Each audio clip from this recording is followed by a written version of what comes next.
Welcome to the Rivalry Bros podcast, where the Bulldogs and Rebels clash off the field, and two friends, Scott and John, turn their school pride into all-out sports banter. From football to baseball, hoops to headlines. If it's Mississippi State versus Ole Miss, we're talking about it. This episode is brought to you by our title sponsor, Southern Love Barbecue, where flavor comes first. John, how was your weekend, man? I couldn't talk on Sunday, but it went a little bit better than yours did. Yeah, I'm sure it did. You guys got the win, but what a game that we played in Starkville. What a game. You could say that 10 times on Saturday. What a great day of college football around the country, especially in the SEC. But we got done with our game, and I was able to come home and finish Penn State and Oregon that went to overtime. I mean, that was an incredible game. There was a bunch of good, big-time powerhouse games, a lot of instant classics. Bama beat on Georgia. Saturday. I didn't see that coming. It was 4 top 10 teams went down this week. The biggest in my favor, that Florida State going down to Virginia Man, on Friday. what a That week. was a What big a one. week. Well, I'm going to jump into this and recap what happened in Starkville before we get to Oxford. State welcomed Tennessee into Starkville and welcomed just about every Tennessee fan that exists on planet Earth into the stadium with them somehow. But Tennessee, top 15 team, the second top 15 game that State has played this year after they beat Arizona State in game 2. Really picked up momentum, and people kind of had this one circled. Both teams entered the game undefeated. State was 4-0. Really hoped we could get to 5-0, but it didn't happen. But man, what a game. You talk about 8 lead changes throughout the entirety of the game. 8 lead changes. It was punch for punch. Both teams answered the call when they had to. It was incredible. So one stat that you probably wouldn't believe is I know you were at the Ole Miss game. Tennessee's offense didn't score their first touchdown until 7:25 left in the second quarter. And that was to tie the game at 17. So how did we get there? Well, late in the first quarter, early in the game, Blake Shapen from Mississippi State throws a slant pass over the middle, throws it a little bit behind the receiver. The receiver tipped it as he reached back for the ball, tipped it right into the stomach of Tennessee's linebacker. Easy pickings to take it to the house, pick 6. Wasn't a very long return, but it was easy, uncontested. So that gave them a score there. Wish that hadn't happened. That put them up 10-7 on State. Another big one that changed the game. Okay, the pick 6 obviously helped Tennessee out, but the other big one was in the fourth quarter. Early in the fourth quarter, Mississippi State had the lead. Okay, Yeah. State is up 24-20, feeling real good.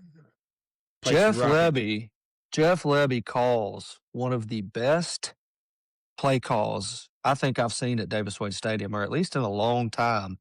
Calls a fake punt in his own territory with the lead to put the dagger into Tennessee. Direct snap to the up man on the punt return, or on the punt. He takes the ball, goes 15, 20 yards up the field, just past midfield for the first down. He pulled a Kiffin. State's already got the lead, so everybody's thinking, oh my God, like jaws were on the floor. We couldn't believe what we just saw. Well, I pulled my phone out to text my family because I was giving them updates.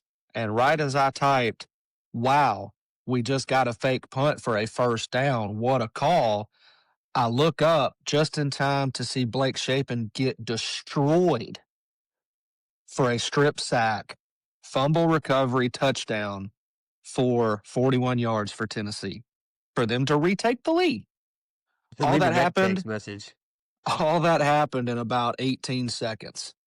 I mean, we were still in shock, and then boom, just rip your heart out right after. So Tennessee's defense got them 14 points You can say their defense got it, or you can say Mississippi State gave it to them. But there's 14 points right there. Now, the game went to overtime. Okay. State ends up losing 41-34.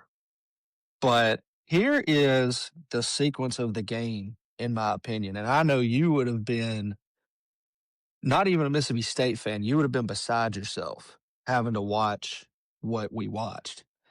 I really thought the game was lost or we missed a great opportunity with 1:55 left in the fourth quarter. Okay. Tennessee drives down the field, fourth quarter. They take quite a long drive, about 6-minute drive there toward the end of the game, and they tied the game at 34. Okay. Mississippi State gets the ball back with 1:55 on the clock, and we have all three of our timeouts. So I immediately look to my wife and I say, hey, we're going to run the ball. Fluff Bothwell hasn't been stopped all game. He had another 100-yard game, by the way, his back-to-back 100-yard games. And we're going to burn some clock, make them use their timeouts, and then Kyle Ferry's going to kick a game-winning field goal. Mind you, he made a 55-yarder against Southern Miss in week 1. He had already made a 51-yarder in this game. So I'm feeling great. He's got the leg. I know Kyle Ferry's going to win this game for us. We come out of the kickoff return with an empty formation, quarterback in shotgun, and we throw a pretty weird pass over to the sideline to Fluff Bothwell for a 2-yard gain. Okay. He runs out of bounds right after. Okay. Yeah, we're going to try to take a shot. I could see that. But then second down, 2nd and 8, we throw an incomplete pass. No time off the clock. Guess what happened on 3rd and 8, John? I'm going to go another incomplete pass. Another incomplete pass. So it's 4th and 8. We're punting the ball back to Tennessee. Tennessee has all three of their timeouts. Okay. Joey Aguilar has been torching our secondary in the fourth quarter. And we're giving them the ball back with 1:23 on the clock. All they need is a field goal to win the game. And the way they've been playing one slant pass over the middle, you're in field goal range. So I'm sitting there and I am just beside myself that we did not run time off the clock and let Fluff Bothwell kind of milk the game away and set up Ferry for a game-winning field goal. I get strategy, and maybe Tennessee uses their timeouts and you end up giving the ball back to them anyway, but guess what? They don't have timeouts at that point. It's going to be real hard for them to go down the field and set up a game-winning field goal. To me, they should have never got the ball back. We should have kept the ball. We should have had it till the end of the game. We should have ran the clock, burned their timeouts, kick a game-winning field goal. I don't understand the thought process of throwing it 3 straight times there for no gain, and you took 17 seconds off the clock and gave the ball right back to them on your home field. To me, if you're on your home field and you get the ball back in a tie game less than 2 minutes, the other team doesn't see the ball again. That's just my opinion. I don't understand a lot of what it is Levy Jeff was thinking. Levy's. I'm defending Jeff Levy on this. I think he's still a very young head coach.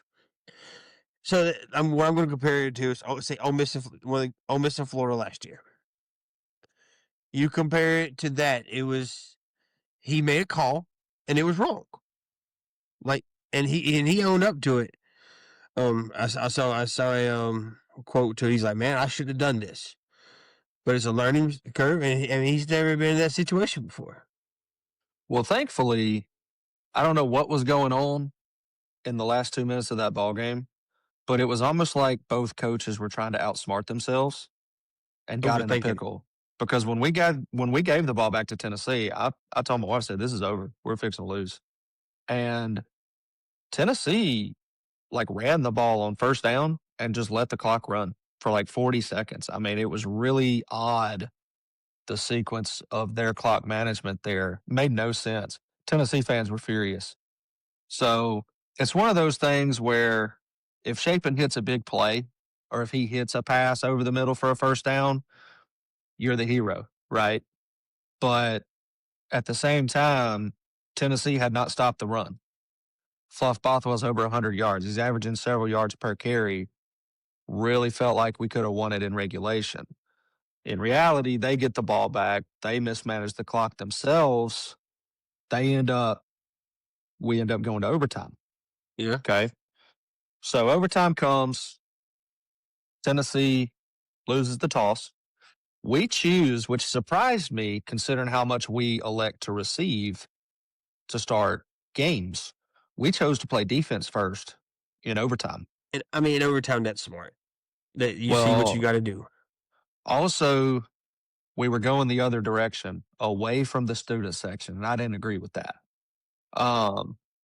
But Tennessee got the ball first, and on first down, the first play of overtime, 25-yard touchdown, missed 2 or 3 tackles, touchdown play number 1. Mm-hmm. Kick the field goal, you're up 41-34. So I State watched gets that. the ball. Yeah, so you watched the end of our game then. I watched it. Yeah. We literally ended, and then I'm talking, dude. I am tortured because I've been keeping up with it. I was Yeah. inching out the field, and I made it to that point. I was like, Yeah. what in the hell happened? So they score on the first play from overtime. State gets the ball. We have a little bit of a drive. We get down to the goal line, and we're on like the 3-yard line. And I didn't agree with this either. Again, you have Fluff Bothwell, who got you down to the 3-yard line, has had a great game. You don't run him up the middle again. You're on the 3-yard line, and you go four pass plays. One of those plays, Shapen was trying to roll out and ended up having to run, and he slipped down. I believe that was the third down play. It was. And then it was third or on second. 4th and goal from the 3, I noticed we started calling this play a lot, where we would take the outside receiver, bring them in motion, and they would run a drag route over the middle. And that's what Anthony Evans did. He's been our number 1 receiver all year. Shapen had him over the middle. He had Traore, the tight end, that was open in a pocket, just held the ball too long, threw it a little bit late, and Tennessee closed in, and it hit Anthony Evans in the hands, but it was a little bit to the side of him, and we lost the game. But, yes, it was hard in the moment because we really felt like I said, really thought we had a chance to win with about a minute left in regulation, and then we screwed that up. Get to overtime, we're moving the ball. You feel like, okay, we can score. We are running the ball well. We've got a chance. And then, coming home, watching the other games of the day and sleeping on it and everything, I realized something.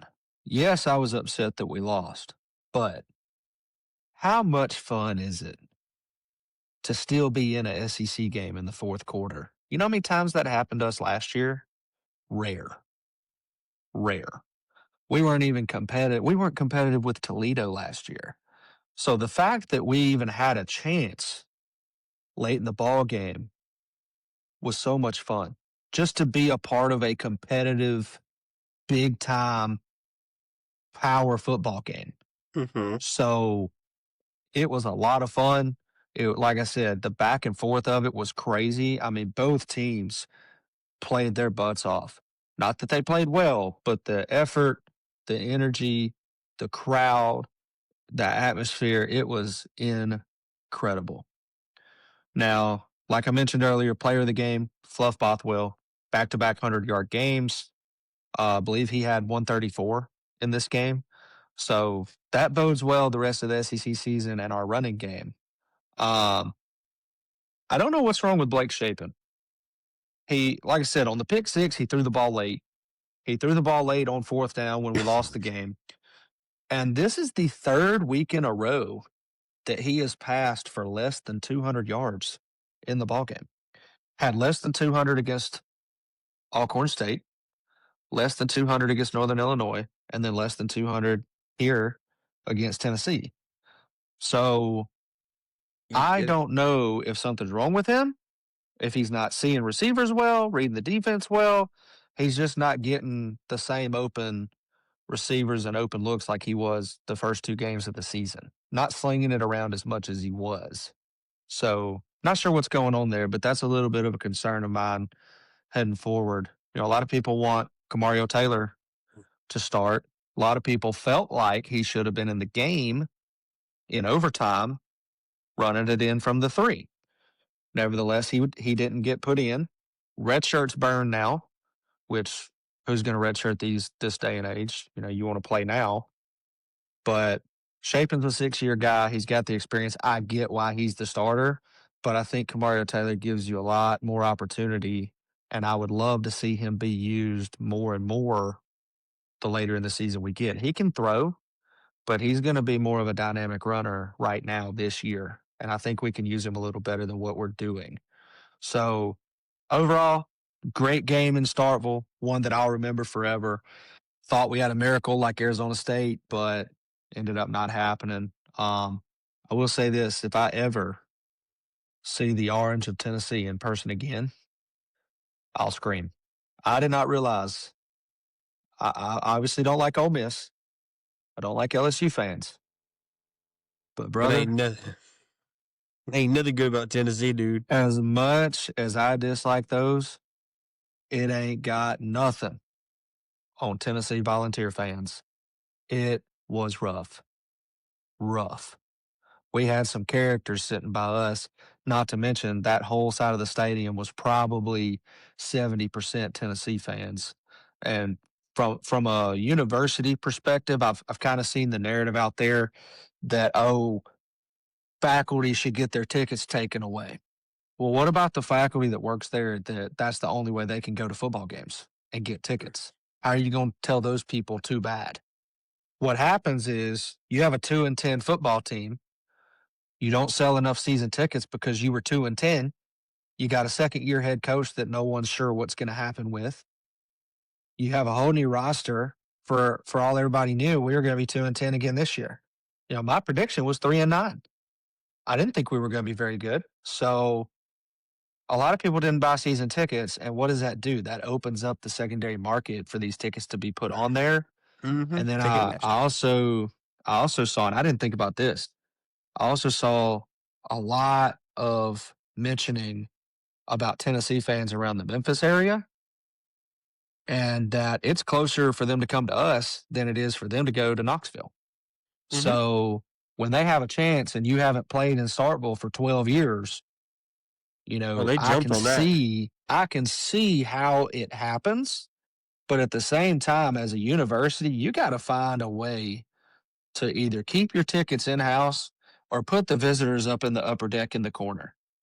I mean, what other stadium are you going to go to where there's opposing fans 20-1 in a section on the 50-yard line, 5 rows up? That's prime seating. That can't happen. Mm-mm. It cannot happen from an administrative standpoint. You have to find a way to stop that. It should never, ever happen again. There is only 2 teams that Mississippi State plays where there is a realistic excuse if their fans come in and match your fans in your stadium. Ole Miss and Alabama. That's it. There's not another Yeah. fan base that should travel and be able to take over your stadium the way that Tennessee did this weekend. It was embarrassing. I was pissed off. I'm still pissed off about it because you can see the pictures all over Twitter, X, whatever. It's embarrassing. Now you've got national media picking it up. Oh, look what Tennessee did at the whiteout game. It should never happen. It can't happen again. Zach Selman, it cannot happen. Fix it. See, that's what LSU tried to do with us. So there are a lot of tickets that were going online on Facebook, and LSU fans were trying to buy them up. Man, we Ole Miss fans took it ourselves. We said screw everybody else. We're going to take care of this ourselves. If you're, they literally would not. Ole Miss fans would not sell. They were like, if you're an LSU fan, do not post on me. I will not sell it to you. I will not respond to you. I will block you. Well, We took it upon ourselves.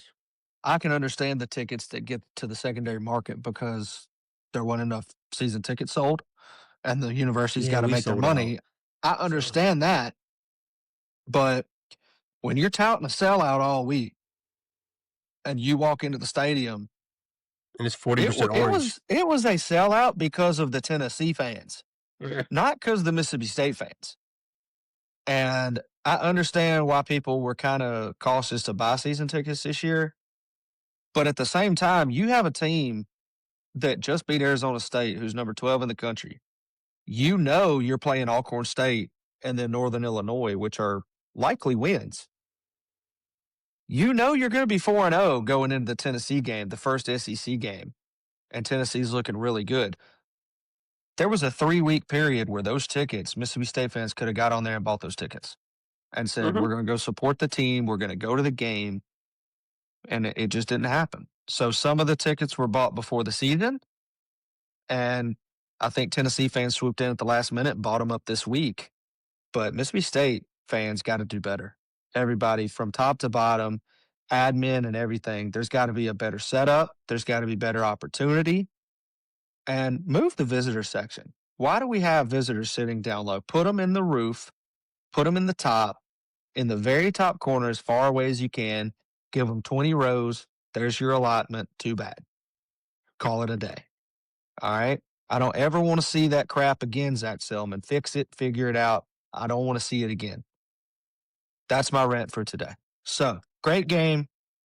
Pissed off about the crowd. It's embarrassing. I didn't like it. But really promising the rest of the way for Mississippi State.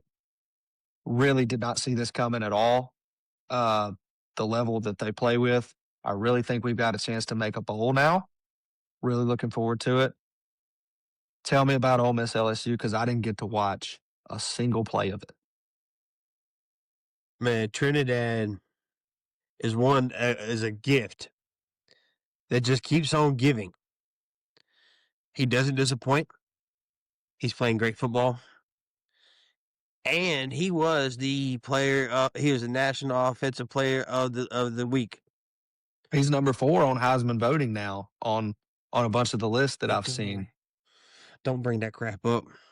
Heisman voting right this early in the season is like talking AP polls. Well, I'm going to jinx him is the point. We can't have that in here. D2 from D2 to Heisman, baby. Look, that's a title right there. It'd be a story. But so he's third, this is his third start. He is 3 for 3 of throwing over 300 yards. So he finally threw his first pick, but he did get a touchdown with it. So, I mean, he is playing very well. He also carried the ball 14 times for 71 yards. Man, Kewan Lacey, 23 carries, 87 yards, and he ended up in the end zone. Defensively wise, LSU on paper is supposed to be one of the best defenses you're going to see all year. But you got to look at who they play. Reason why their stats look so good, well, Lagway threw 5 picks. That's going to boost anybody's defense. I don't care what you say. Yep. They play Clemson. Obviously, Clemson is not that good. They're just overhyped because of who they are. That's 2. After that, they play Southeastern Louisiana. I mean, what is that, D2? Right. That's a cookie-cutter team. And after there's another small school. So, of course, the paper looks good. Yeah, they've got some dominating players on there. Perkins, Weeks, 3 weeks. Their defensive line is good. I mean, they spent around $18 million on that defense. So I was technically in a section that was a mix. I was sitting next to LSU fans. And he's the one who said, and he's high up in it. He's telling me some stuff. He goes, "Yeah, we spent around $18 million on that defense." And I said, "So you pulled Ohio State?" And I'm talking about. I got about 4 LSU fans looking back at me like this. So don't you ever say that again. Don't you ever say that. I'm like, y'all the one paying players. Well, the LSU defense is elite, and it definitely is. That's not what I'm saying. Ole Miss got them, but LSU's problem is nobody thought nobody thought the offense would just forget how to play football. I mean, their offense is absolutely awful. Their quarterback hasn't been 100% all year.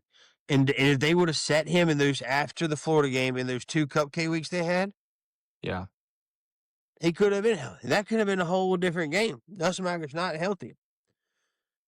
But another stat about Chambliss is, all right, through the whole game, he connected passes to 9 different players. Mm.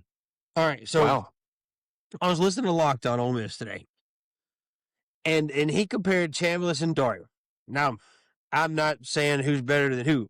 You know damn well. I'm a Jackson Dart fan through and through. He's one of the best quarterbacks to come through Ole Miss, Right. and I will always represent him. I mean, I don't like the Giants, but I'm a Jackson Dart fan. The main difference between those two is when Jackson Dart was on the field, he knew he was probably one of the most athletic guys on there. Right. He would throw it to Trey Harris 14, 16 times a game, and everybody else would get, 3 to 4. And that was that's what he did. He pinged on one guy, it was Trey Harris. Trey Harris was a dog.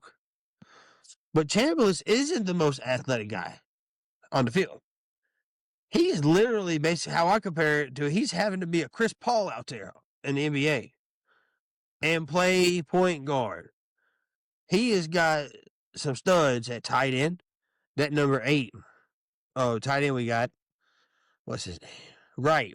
He is, LSU couldn't stop him. Could not stop him for nothing. You got Caden Lee. The 2 wide receivers, the one came from Penn State, one came from Oklahoma State. One was Stribling. Then you got Lacey. Been just a daggone prayer for our running back room. Just answered everything we had. We struggled in that last year. So we overall it was a good game. Man, I'm glad I went. I am glad. Our fans, like I said, was not like yours, not like y'all's. We LSU will actually, do it to you too, though. LSU fans can do it. they tried. They tried. But man, I'm talking about from the kickoff to when we were waving them goodbye.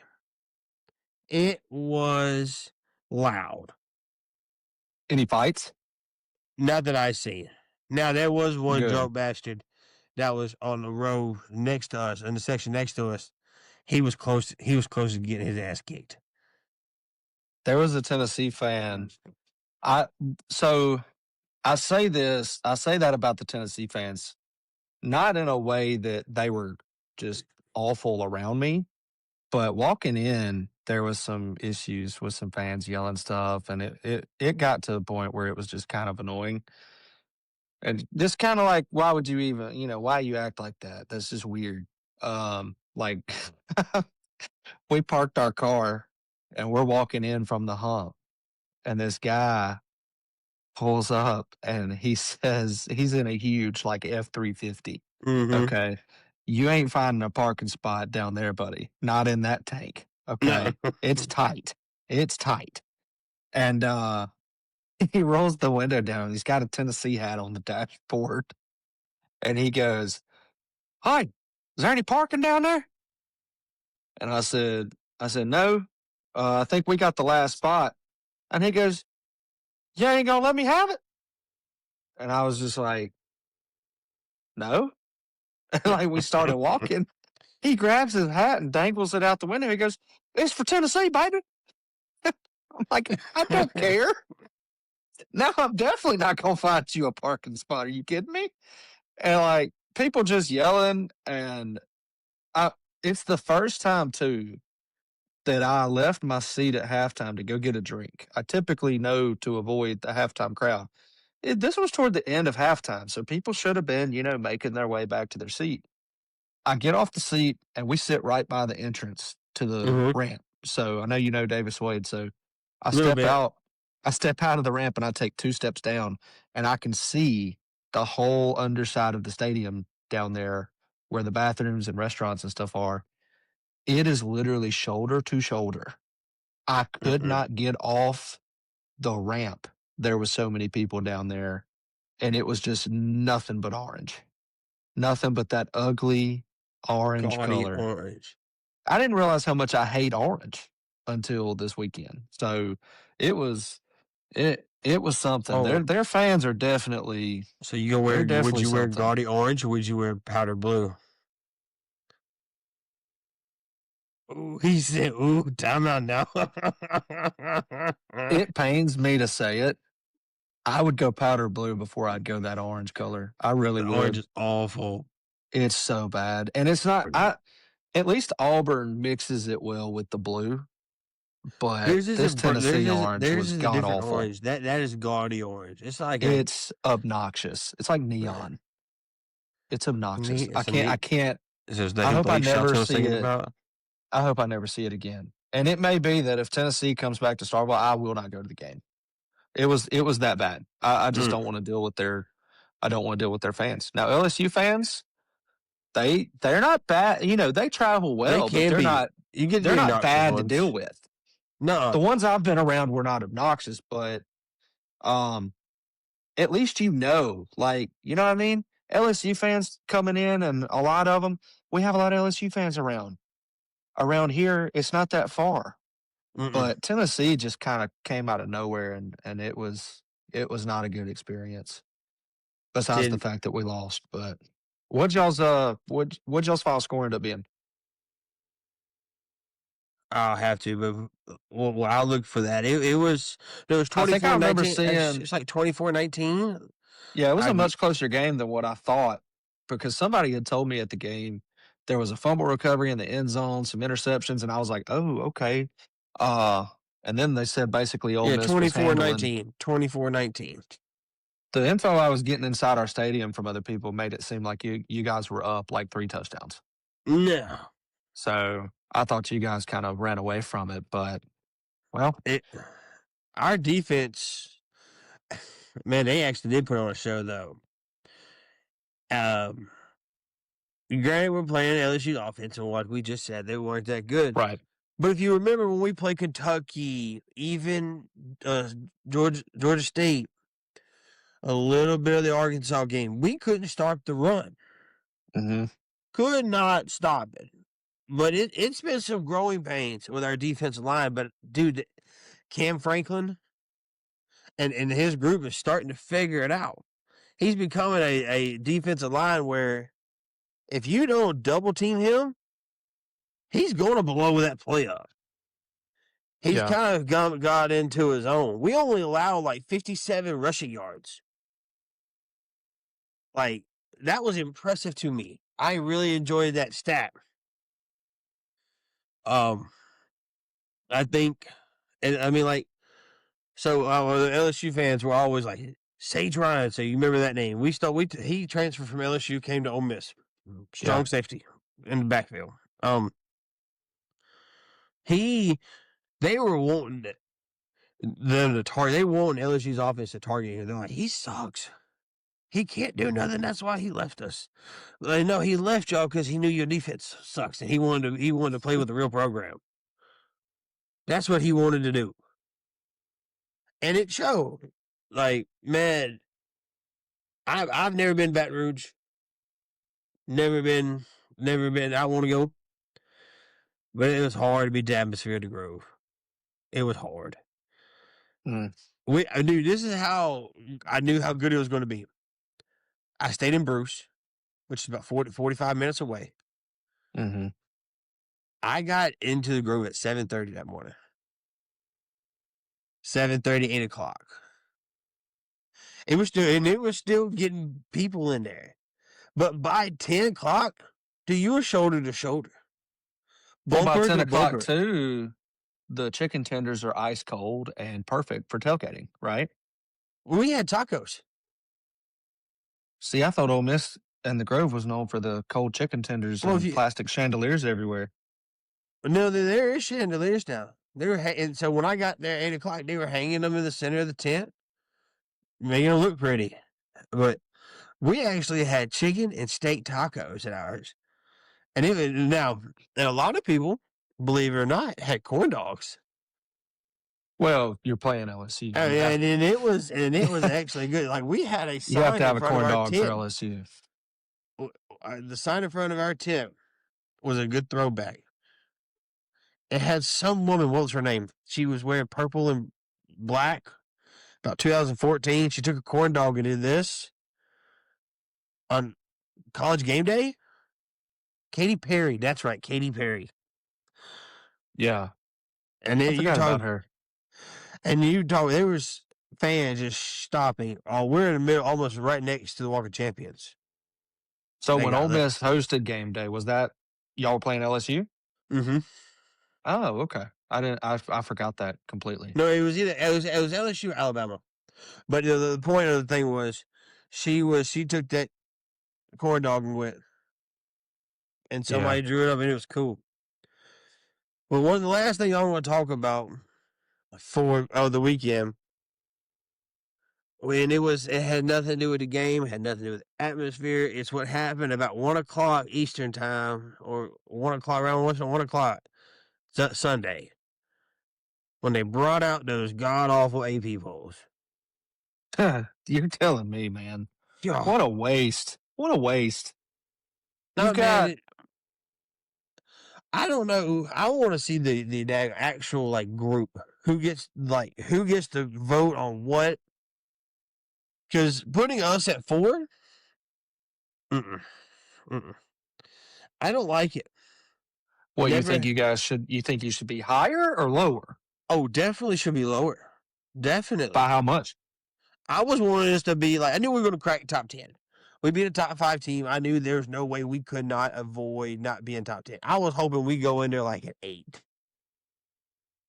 Make a 13 But to 8 jump. to be fair, this is y'all's highest ranking since 14. Then Yeah, and you know where we got beat at when we were number 4? The last time I remember us being number 4 was it when was State was number 1. Chad Kelly was the quarterback, I think, and we walked into South Carolina Thursday night game. I was driving back from Grenada, and I had to listen to it. Yep. And within South Carolina just went, it just smacked us because our head was this freaking big. Yep. And that's why I just don't like it. We've never done well when we're up there.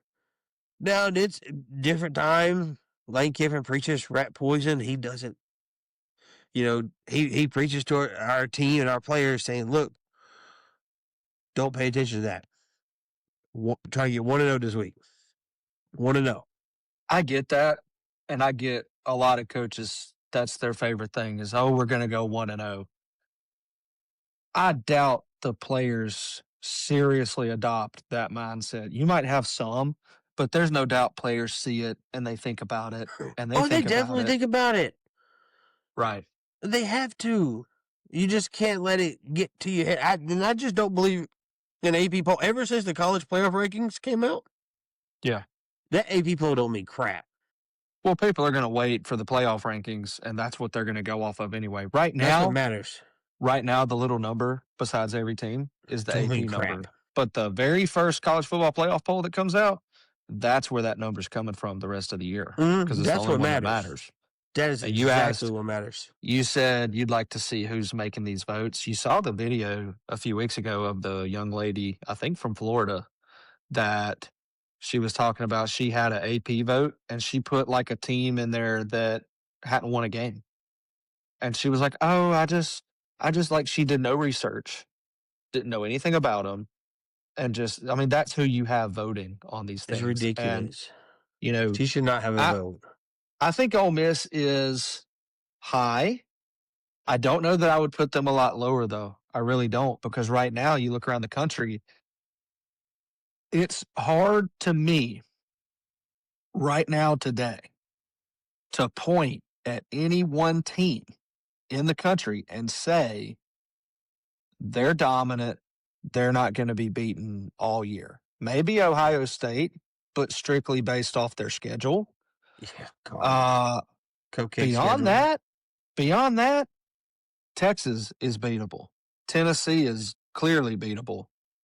Ole Miss is beatable. Mm-hmm. You got some issues on the O line. If quarterback play drops off, I mean, you can make a It has mistake. improved. We didn't allow a sack. I forgot about that stat. We did not allow a sack against LSU. Well, that's big against their defense. But look what happened in Alabama and Georgia.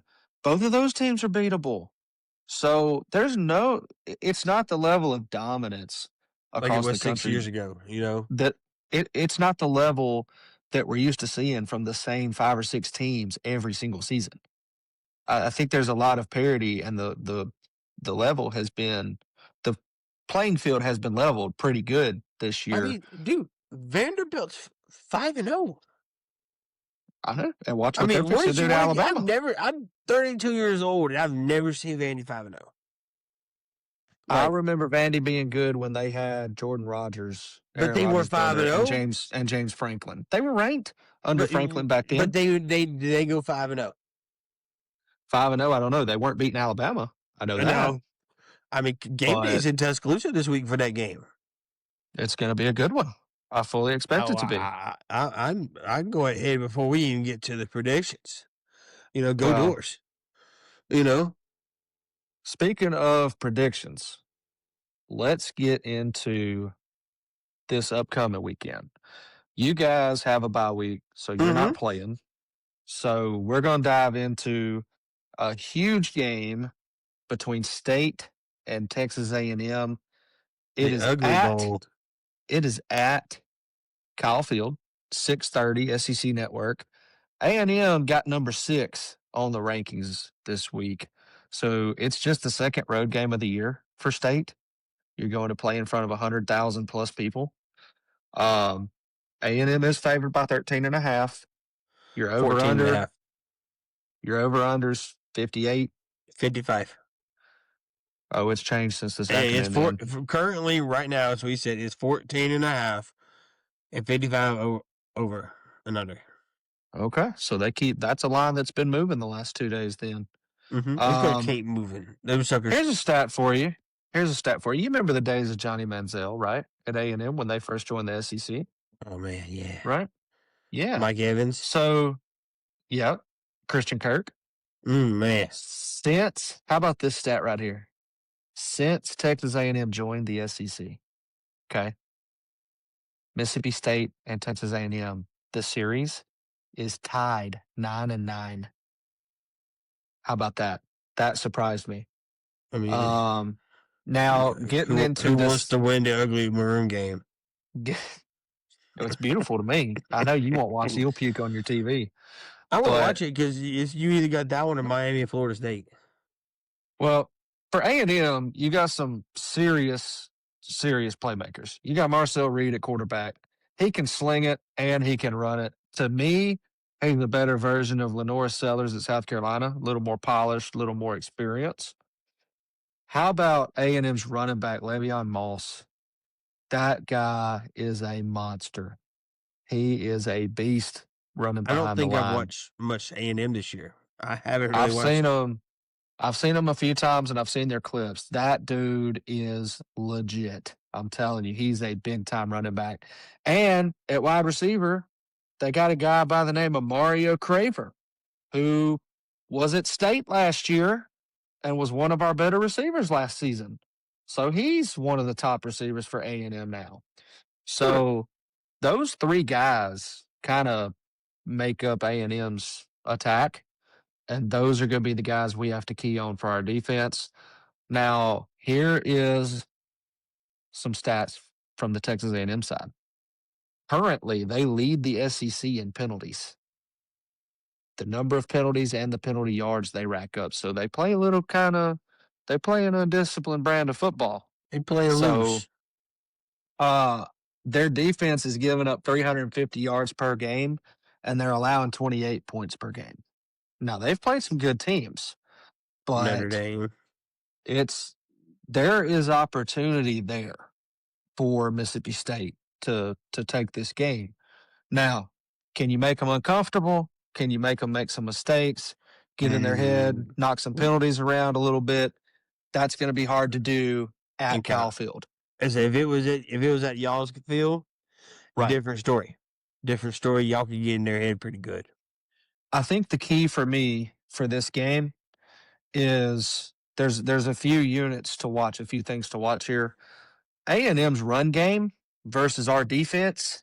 State's defense was dead last year in the SEC, bottom 5 in the country.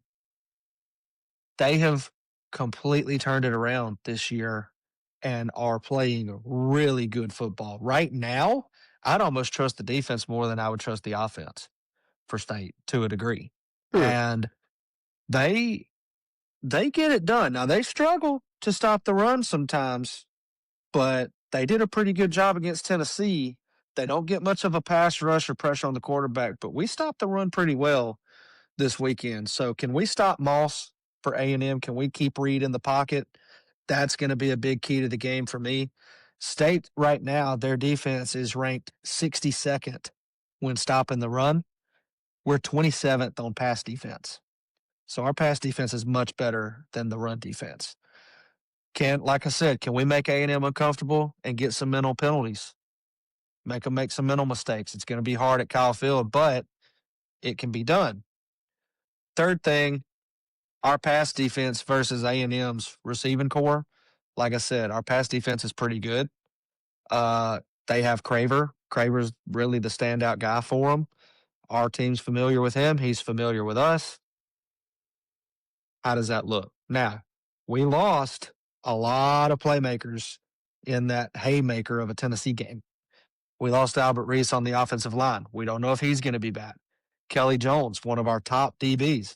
We don't know if he's going to be back. If he is back, you're going to have Mario Craver and Kelly Jones the entire game going at it, and it's going to be an epic battle. We don't know if he's going to play. We don't know yet. We lost Brendan Thompson, fastest man in college football, at our wide receiver spot. That takes some plays out of the playbook if he's not on the field. So there's definitely some things to watch there. To me, especially if Thompson is out of the game, I think we are going to lean on Fluff Bothwell and Devon Booth running the football. I think we will try to run it. I think we will power run it. And I think we will run it the entire game as much as humanly possible and try to keep A&M's offense off the field. That's what I would do. I think that's what Lebby will do as well. The less chance Marcel Reed and Mario Craver have, the better. And I think Fluff Bothwell and Booth, I think that two-headed monster, we should be able to keep time of possession pretty high in this game, even though it's on the road. So prediction time. I'll let you go first. What do you think on this game? Kyle Field's loud. It's the only SEC. It's the only away SEC game I've ever been to. I've never been to another SEC stadium other than Kyle Field, and it was male amazing. cheerleaders get them going now. They do. I mean, they.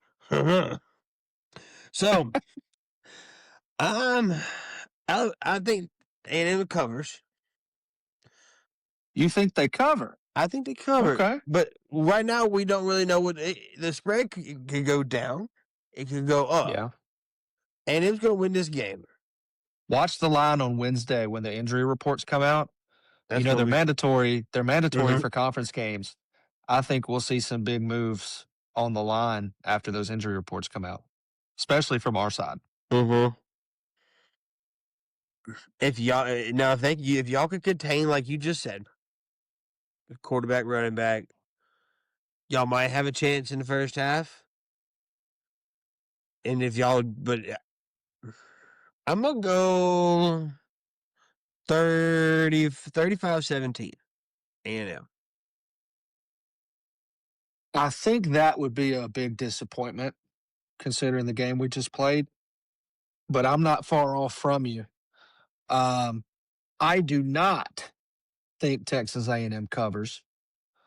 I think State has done very well against the spread this year. I don't think A&M covers, but I have them around 35-24 winning this game simply because I don't know where our injuries are at. If Kelly Jones is out, that is a huge shot to the defense. Isaac Smith, the backbone of our defense, he got injured. I mean, we got some key guys injured in the Tennessee Mm-hmm. game that were not in the game the last few plays or last few drives of the game.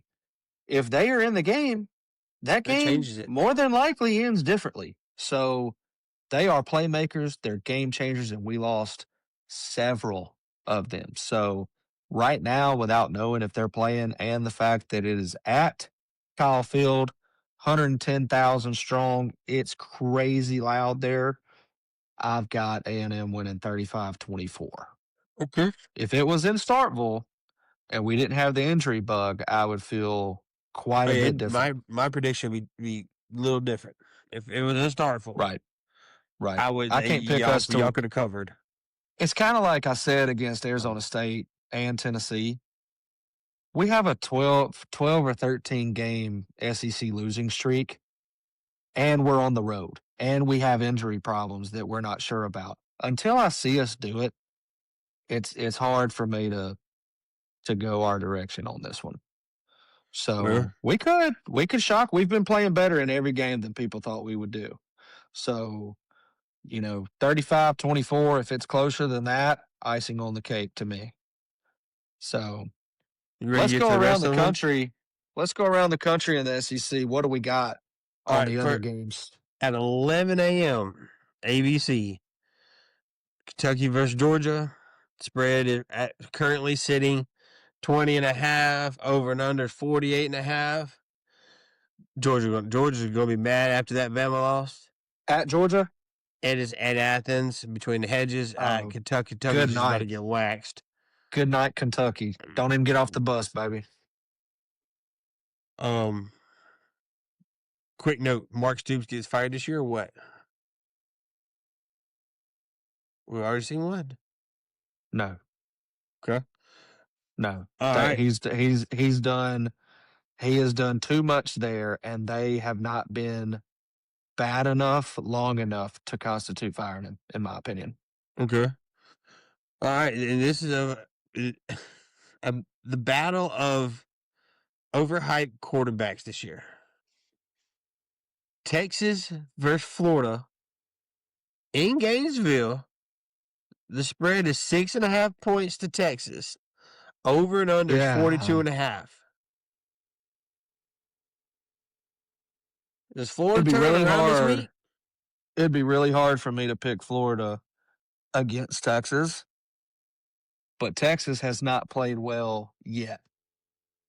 No, They have they not did. looked They played good. well one game. Sam What Houston State, baby. Sam Houston yeah. State.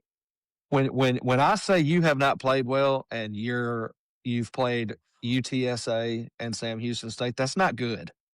And now you're going on the road to the Swamp. I think I would still take Texas in this game because I don't know. I mean, if this was normal Swamp, the Swamp of old, where it's going to be packed and buzzing, I would take Florida in this game. But nobody's happy as a Florida fan. They're on their bye week right now, or they were last week, wondering why in the world they didn't fire their coach. And I just don't know how many people's going to be at that game. I don't think it's going to be a good atmosphere, a very hostile environment. I think Texas still takes it. But I could see a world where Florida wins. I could see Florida shocking the world and just saying Texas and Billy Napier getting that win that he needs to kind of cool his ass off a little bit. Well, this could be the Ole Miss game from last year for Florida. It very well could be. The game that keeps him from getting fired. Yeah. Uh-huh. I could see it. Speaking of Florida, I just want to throw this at you because you love making this comment and loves getting your fancy going with Lane Kiffin in Florida. There's been multiple reports come out. Your buddy, Scott Strickland, you know who that is very well. You like you wish he'd come back. I know Scott Strickland very well. He has said that while he is the AD at that university, Lane Kiffin will not even get an interview while he's there. Well, that's great. When I read that, I said, "You're like, yes, please, for love's sake, with that." I just wanted so that way you can get your rocks off, and you don't have to worry about Lane Kiffin leaving anyway. No, Just want to go ahead, just get that out there for you. Here's the thing. Okay. Here's the thing with Right. Florida. Here's the thing with Florida. There's only one school.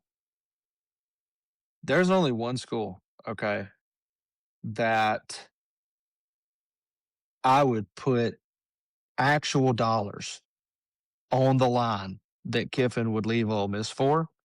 It's one school and one school only. It's Florida.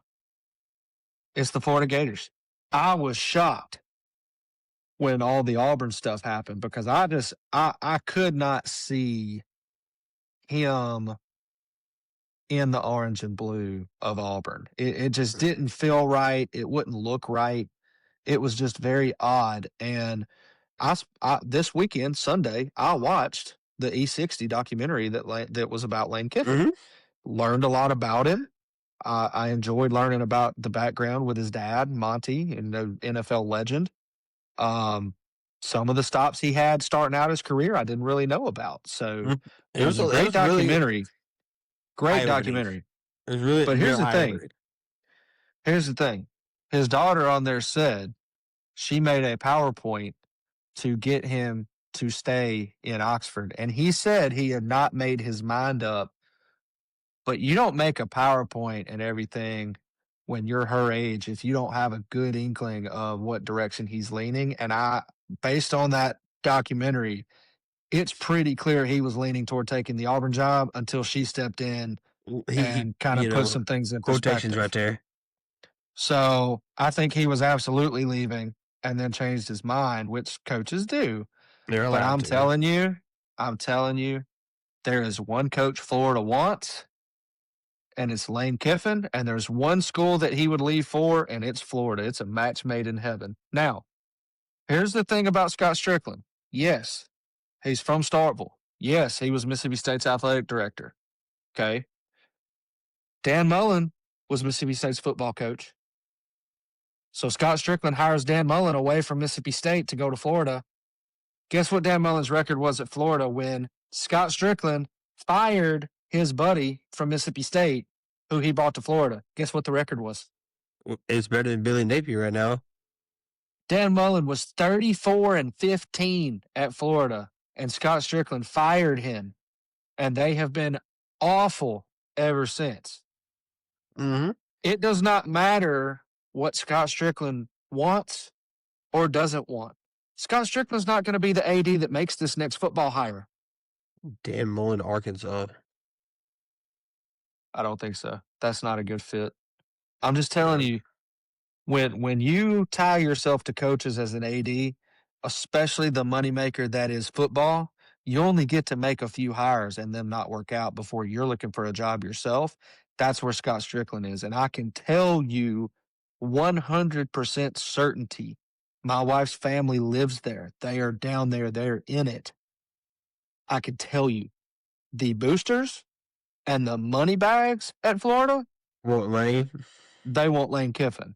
And they are not taking no for an answer. They don't give a damn what Scott Strickland thinks. He will be gone before he's able to say no to that again. Chris Lowe put out a story. Did you see this? There was a booster meeting last season where they had decided to fire Napier and hire Lane Kiffin, and Scott Strickland walked in and stopped it. You think that's going to happen a second time? No, sir. Not happening. Kiffin's going to Florida. He will be a Florida Gator this time next year. 100% guarantee. Put my name on it. All right. I can remember that one. Then we'll go. We got two more SEC. And then Jeff Lebby will go to Ole Miss.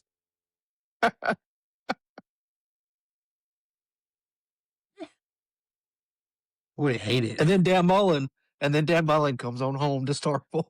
Oh God, that's what you got in that cup, dude? Didn't you know that everybody's just recycling head coaches? Look who's in Fayetteville, Arkansas right now that just fired their whole defensive staff day one on the job. Oh, motorcycle. I hope he rides his Harley on to Neyland when they go play him this week. That's going to be hilarious.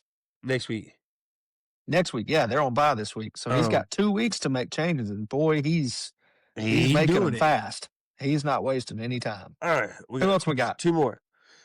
The college game day game of the week. Vanderbilt is coming into Tuscaloosa against Bama. 2:30 ABC. The spread currently is 10.5 Bama. Over and under is 56.5. I want the Doors to win this.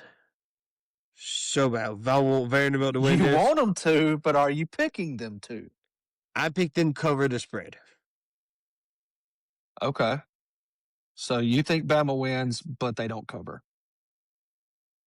Not necessarily. I just said they covered the spread. Okay.